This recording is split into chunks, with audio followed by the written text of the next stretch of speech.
Kandy Muse, today we will be asking you some hard-hitting questions and you must tell us the truth. We will know if you're lying. Alright.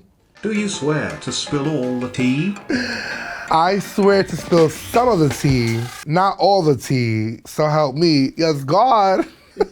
Hi, it's Kandy Muse from RuPaul's Drag Race Season 13, and this is Honest Opinions Only with PopBuzz. First question, who was the shadiest queen on season 13? Honestly, if you watch back the season, I think it's me. I'm the shadiest bitch on there because, quite frankly, we're filming a TV show, and I didn't go there specifically to like win a crown. Winning would have been nice, but I went there to make good TV. And to me, the best people that have ever made like good television are the villains. So I think like the shadiest is me. So what was your shadiest moment? Baby, the entire season. No, you know what? Actually, my shadiest moment is beating Rosé in that final lip sync because that felt f***ing good. What are your true feelings on Tina Burner's signature yellow, orange, and red look? I think we can all agree that Tina Burner does not own flames or the color red, orange, and yellow. And quite frankly, if there's a color palette you are ever gonna choose, I advise you to please stay away from those three colors because that is disgusting. I love you, Tina. Was LaLa Ri's bag dress the worst outfit in Drag Race history? There have been some terrible, terrible outfits on Drag Race.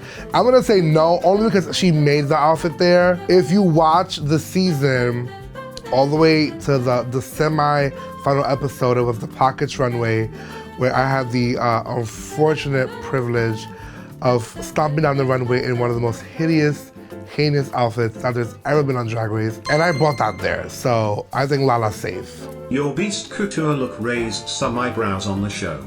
Would you wear it on the runway again? I absolutely stand by I stand by some of the looks that I brought to the show. However, I thought that the Beast Couture was camp. I thought it was silly, I thought it was dumb. I looked like a green little floating sperm on the stage. It was cute, I loved it. Oh, so you would wear it again? Absolutely not. Have there been any more developments with your flirtationship with Joey J since the season ended? I don't kiss and tell, sorry. So what you're saying is, you're not going to be honest with us? Look, we tried it out. I live in New York City, she lives in Arizona. You know, I need 24/7 attention. I'm a double Scorpio Leo, so I'm psychotic. And unfortunately, long distance relationships just don't go with me. So no, we put that to rest, but we've had some good times. Looking back, what are your thoughts on the Tamisha Iman drama? Looking back on the drama, honestly, I wish we would have continued the drama throughout the entire season. I want to fight with Tamisha in every single episode. I think Tamisha is an icon, and since the show, we've obviously made up that we filmed that a long time ago.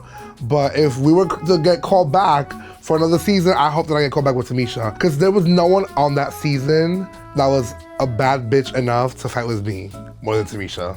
So we can expect a round 2? Round 3, 4, and 5. Ginger Minj recently shared her prize money with Pandora and Jan when she won a group challenge on All Stars. Would you have shared the money? No. Explain yourself. Okay, although we were in the group challenge and we all did amazing, there is only one winner. That's like if the winner of Drag Race wins Drag Race and then shares the prize with everyone because they were all good. No, you're the winner. Keep your earnings. I say that, of course, because I lost my season, so I don't have money to share with anyone, so. Is it better to win your first season or wait and come back for All Stars? As someone who almost won their season, first runner-up, top 2 Muse, it would have been amazing to win Drag Race the first go-round. I do think, though, that there is something amazing about going back the second time and winning, because by this point, you've done Drag Race before, you got to travel the world, meet fans, and make some money, so your drag is way better than it was on your first season. Honestly, whether it's the first season or All Stars, like, winning is amazing. Better than losing. Who is your favorite judge? I think my favorite judge is definitely RuPaul. They don't show this a lot on camera, but RuPaul gives us a lot of input during the judging panel. And we have like full-on conversations that show me like, how do you feel? Why do you feel that way? Like, do you think you did good? So like, I loved any single time that RuPaul had any sort of critique for me.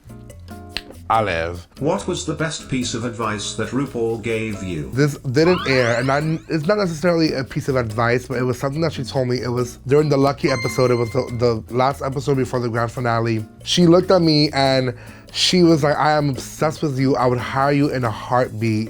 I cannot wait to see what the world has in store for you, Kandy Muse.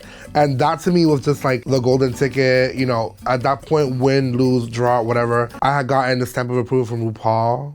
She thought I was special, and she thinks I'm that bitch. And like, good, because I am. And who is your least favorite judge? And she's not my least favorite, but Michelle was the harshest on me throughout the season. But only because she wanted to see me do better. And Michelle's someone who shows you tough love. Because there were times I would go back to my hotel room just like, ooh, Michelle's gonna read me. Who would win in a lip sync between you and Gottmik? Who wrote that question? Honestly, if it was anything like Paris Hilton vibes, like very sexy, like, you know, maybe Gottmik. But if it was anything else? Anything else, I mean. Listen, I did 7 lip syncs on my season and won 6 of them. Well, 5, but, you know. Who's counting? Exactly. Ha ha ha ha. Is Snatch Game overrated or underrated? Okay, unpopular opinion, hold the press. I think Snatch Game is overrated. I think that it is time that we move on from Snatch Game. And I'm not just saying that as someone who was safe during their Snatch Game, because quite frankly, I played myself on Snatch Game. I think that Snatch Game is a thing where like people are always like, it defines the pros from the amateurs. And like, sure, if that's what you think. But back at home in New York City and a lot of the clubs in America, we're not doing celebrity impersonations every single night. So when you get on Drag Race, granted, it is part of the challenge to impersonate a celebrity. But I think at this point, Snatch Game is either hit or miss, and there has been more misses than hits. So why continue to suffer through the agony of watching someone bomb Snatch Game? Just my opinion. And what an honest one it was. Is the RuPaul's Drag Race fandom toxic?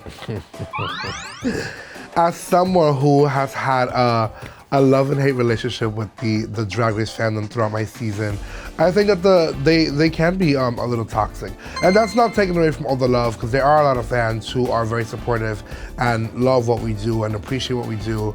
But of course, you know, it's hard to not let the hate overweigh all the love, especially when this is something that you dreamed of and you finally get on Drag Race, and obviously you go to this competition, you're put under so much pressure, so you're not going to act the way you act back at home. You might act a little more bitchy or a little more, you know, just you're in a pressure cooker with 13 other girls that you don't know, with 5 cameras around you. There's a lot happening. So I think people don't take that into consideration when they watch the show, especially the fans, and especially with the way that they treat some of the queens of color and the bigger girls.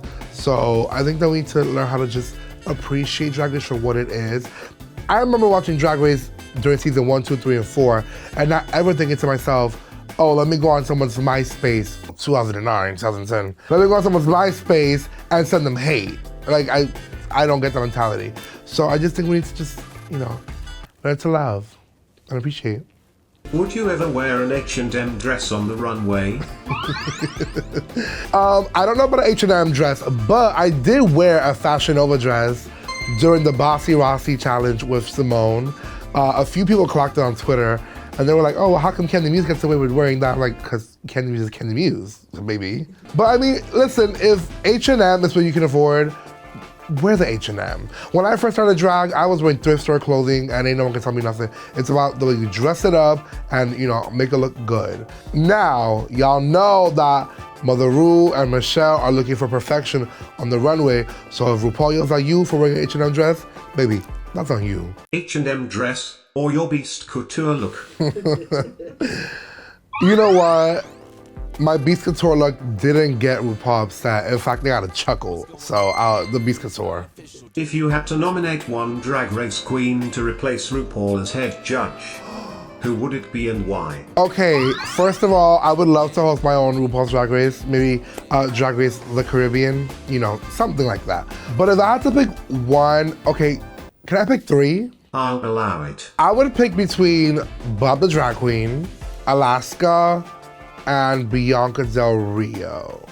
I think that these are queens who are like the top dogs in our game. These are queens who have studied Drag Race, who are fans of the show, who know what they're doing, and they've been in the scene long enough now. I always say there are two generations of Drag Race. There's a generation from season 1 through 10, and then 11 after. And you know, those girls have seen it all. Alaska's done 2 seasons. Bianca and Bob won their original seasons. And I just think that there's no other queen in the franchise that I could think of right now at the top of my head, correct me if I'm wrong, that could hold the title of hosting RuPaul's Drag Race rather than those 3. So basically, you're saying they're old. Yeah. And finally, how alone do you feel in the VIP nowadays? The VIP is not lonely at all. I'll tell you, it is now filled with a lot of fan love and a lot of just amazing people that I've gotten to meet with this experience and the exposure that I've gotten on season 13. So hopefully one day the VIP will be alone. But many years on the road, maybe 100 years from now. Not right now, I'm enjoying it being filled with fans and love. Well, Kandy, the honest meter shows that you have been very honest with us today. For your reward, I will stop asking you questions. Yay. Enjoy. Before you go, please share any parting pearls of wisdom you may have for the viewers. Yes. Don't read the comments. And be a bad bitch. Because I'm one. So be one too. All right, thank you so much for watching. If you want to see more videos like this, well, make sure you subscribe to PopBuzz. Maybe click somewhere here. I don't know where, but somewhere. Bye.